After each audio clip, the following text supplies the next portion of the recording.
Hello, welcome. My name is Angela Vuce, and the name of this presentation is Student Transitioning During the Pandemic. After sharing a bit about myself, I will provide a definition of student transitioning and explain how the key elements and the level of effectiveness of the process were negatively affected by COVID-19 at all levels and for all stakeholders. Then I will provide some suggestions for school teams as they continue to support student transitions during this pandemic. My name is Angela Vuce, and I'm a PhD candidate in inclusive education at the University of Manitoba. I've been an educator for 33 years and have taught at all grade levels from grades 1 to 12 and at the post-secondary undergraduate level as well. I have been a school principal at the kindergarten to grade 8 level for the last 10 and a half years. My undergraduate degree is from the University of New Brunswick, and I've earned 2 master's degrees in curriculum and instruction and educational administration from Brandon University here in Manitoba. I am married to a fellow educator, and we have 3 adult children. These adult children are at the core of my interest in inclusive education and transitioning in particular. My oldest daughter, Olivia, is autistic and struggles with transitions. Having a strong support team to facilitate changes, especially important stage-of-life changes, continues to be crucial for her, even today as an adult. My other 2 children also have characteristics consistent with ASD and find new situations challenging as well. They struggle with anxiety and still need to seek assistance at these times. When they were young, we knew that they needed help with these things, but it's sometimes easy to forget that this needs follows them even into adulthood. The definition of transition planning was outlined by the province of Manitoba in their Supporting Inclusive Schools document from December 2001. Because students with special needs often have trouble making transitions, a formalized process of supporting students with special learning or social-emotional needs as they move through the different phases of the education system is needed. Any new situations and life changes associated with entering or leaving school, as well as changes to existing routines and structures, require specialized planning and a team approach. There are certain conditions that are necessary for this type of transition planning to occur, which include face-to-face, in-person meetings that involve all stakeholders in the child's educational programming team. COVID-19 has certainly had a negative impact on all aspects of transition planning for students with special needs. Transition planning involves a number of stakeholders, including general and special educators, the student, family members, related services staff who work with the student, and anyone else important in the student's life. It is important to involve the student as much as possible, depending on their age, so that they learn to advocate for their own needs. It is also important for the students to be aware that all the important people in their life are working together in their best interests and to make sure that they are getting the best education experience available to them. Without careful planning by students' IEP teams, these unsupported transitions can be difficult and ultimately lead to less successful opportunities for participation in age-appropriate general education and integrated community activities for individuals with disabilities. To best facilitate transitions, anticipate problems, and provide interventions, the planning process should involve appropriate persons from the present and the future environments and occur well in advance of the actual transition. From my experience this past spring, as well as from my conversations with high school and post-secondary colleagues, this process was delayed and sometimes even missed entirely because of COVID-19.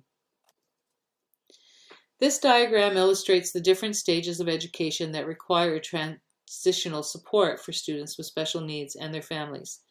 The ones indicated by the square on the top of the timeline are more monumental milestones in the student's academic career. The others, marked by the diamond on the bottom of the timeline, are more regular or can occur more frequently throughout the student's educational experiences. Although the milestone transitional steps are more substantial and require more in the way of team planning, the others are important as well, and all of these transitional processes were negatively affected by COVID-19. Beginning school transitions usually involve several steps, including observations during preschool visits, a welcome to kindergarten event, and formal in-person transition meetings. This past spring, our school was fortunate to have a very efficient resource teacher who started this process very early. As a result, we were still able to get the initial preschool observations completed prior to spring break and the implementation of remote learning. The school team, including the classroom teacher, the resource teacher, the speech-language pathologist, visited the preschool and observed our incoming kindergarten students so that we could begin planning for appropriate programming. In addition to this, the student also had 2 older siblings already attending our school, and so their mother was already proactively seeking out transition opportunities when she was picking up her other children. She would bring the youngest one into the school to pick up the brother and sister and to use the washroom facilities, while also facilitating some interactions with school staff like myself and the siblings' teachers. Unfortunately, with the schools being closed to the public from March until June, we were unable to hold Welcome to Kindergarten events, where the student would have visited all pertinent learning areas in the school and engaged in center-type activities. These activities serve 2 purposes. First, providing the facilitating staff opportunities to make notes about students' readiness, skills, and social interactions, while simultaneously giving the students an introduction to the learning environment of kindergarten. The transition meetings were still held in June at the school. However, several key stakeholders were able to attend only through the use of Microsoft Teams. Some of the difficulties with this were the poor sound quality that resulted in some people being unable to hear the translator, and poor connections for some participants, which resulted in them missing parts of the meeting. For the elementary to high school transitions, the meetings were also held on Teams with the receiving high schools, with few problems. This is because all schools use the same platform, usually in the building, with reliable equipment and connections. The missing component of these transitions were the facilitated visits to the receiving schools, so that students could see the building and meet the staff that would be supporting them in their new context. After speaking with the high school staff and the post-secondary coordinators, technology was also a problem for their transitions as well. There were no observations possible after school shut down, and there was much more responsibility placed on parents and the corresponding community organizations and support programs. The staff also identified increased reliance on community programs to provide increased amounts of respite care for families who needed to continue to work during the pandemic. All agencies were utilizing different communication platforms, which was problematic, and communication was also harder to maintain because of so many people working from home. Supports and resources were also harder to access for families. While researching for this presentation, I also learned that there was another program at Brandon University called Inclusive Post-Secondary that has been negatively impacted by COVID-19. Because there has not been the opportunity to hold family information sessions to raise awareness of the program, and the fact that schools do not promote the opportunity to families, this program has been jeopardized. The person in charge also described negative effects on the current participants of the program because of the decreased amount of in-person communication with staff. This is resulting in feelings of isolation and loneliness caused by the lack of rich, authentic connections. The online, self-directed mode of course delivery necessary with COVID-19 does not work well with students with complex learning needs, and they are struggling to continue in programming because of this. All of these issues from the milestone transitions were also concerns for the more frequent transitioning processes as well. There were no opportunities for students to meet their next year's teacher in June, and there were no transitional visits to new classrooms to begin building relationships and routines. Some of these problems are continuing into the school year, as COVID-19 continues to change the way we traditionally support students with special needs in inclusive schools. Special programs at the Child and Adolescent Treatment Center have been eliminated or reduced in length as a result of the pandemic.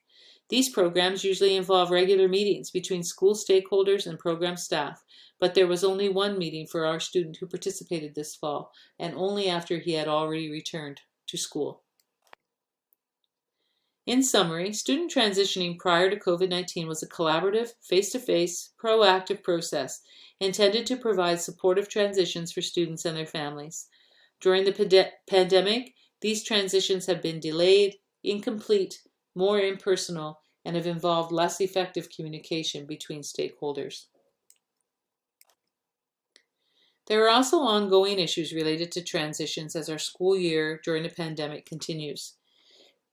In our K-8 setting, we've had to move from our initial classroom setup in September under the yellow response level to orange in early November, after students had settled into routines. This transition to the orange response involved dividing up existing classrooms, moving physically to other learning spaces within the school, and redeploying non-teaching staff to classroom positions. Most students were able to make these changes with little effort, but for some, the disrupted routines with no transition was difficult and traumatic. Although we tried as much as possible to limit the amount of transitions for our students with complex needs, there were necessary changes that were required, and our students found these difficult, to say the least. Ongoing communication on student progress monitoring and reporting is also less effective due to online parent-teacher interviews and IEP meetings facilitated by sometimes less than effective technology. Our students and families rely on us as the professionals to help them access the supports to make transitions smoother and more beneficial for their children. We need to look up and down the ladder of education so that we know where the students have come from and where we can take them, and what supports there are to help the students move from one rung of the ladder to the next. Some tips for school teams are listed here. We need to be persistent and reach out to students and their families to provide support. And we need to be creative and flexible in providing safe, in-person transitions whenever possible. We also need to research and reach out to community partners about their programs and resources for students with special needs. And we need to communicate these to students and their families. Communication is the key and needs to be frequent and in person whenever possible. There are key takeaways for school teams to consider when planning for student transitions during these difficult times. They include the fact that student transitioning is essential for student success. There needs to be ongoing in-person communication, which is an important part of the transitioning process. Students with special needs have struggled more because of COVID-19 than those without special needs. And technology, although has been a lifesaver, has also been a barrier during the pandemic. There's still a lack of knowledge about programs and supports for students with special needs, even among agencies. And that needs to change because students with special needs and their families rely on educators to help navigate, coordinate, and advocate for their learning resources. I ask all educators and school leaders to keep the importance of student transitioning at the forefront of planning this year. In spite of the challenges posed by COVID-19, our students need the support now more than ever before, and it is our job to persistently reach out to families and communicate supports so that effective programming continues for our students with special needs, even during COVID-19. Thank you for your attention to this important topic and to the ongoing needs of our students with special needs. My contact information is listed here, and I would appreciate the opportunity to connect with you and learn from all of you on topics related to inclusive education. Thank you for listening. I appreciate your attention and would welcome the opportunity to connect with all of you about student transitioning or any other topics pertaining to inclusive education. Take care, everyone.